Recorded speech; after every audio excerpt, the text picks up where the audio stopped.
phone করি কি ডাকলো ফোন কথা কেন তো হ্যাঁ মা হ্যাঁ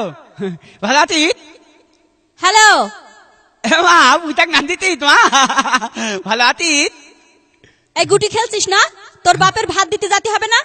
তাড়াতাড়ি আয় আমি পাচ্ছি না ভাত নিয়ে আসছি দা আমি ভাত নিয়ে যেতে পারবো না তোর বাপ ওদিকে ফ্যান ফ্যান করছে যত জ্বালা আমার হয়েছে না তাড়াতাড়ি বাড়ি আয় একেবারে কিচ্ছু করে খেলার বছর নেই এ কলো তা কলো নাতিলি ভর্তি দাও স্কুলি দাও হ্যান কলো ত্যান কলো যত তাপ মনে হচ্ছে বীজ চাপিয়ে খেয়ে ফেলে দিই সারাদিন খালি খেলা আর খেলা এ কথা কবি করছি বলে দিলাম এই নে ভাত নে ভাত নিয়ে যাচ্ছি পারবো না দেখতে না খেয়ে দাও এই পানি নি দেখছি তোমার না খেয়ে গেলে দেখছি তাড়াতাড়ি দিয়া এটা গুছি সবাই তাহলে নাতি তাহলে একদমই করতে নাতি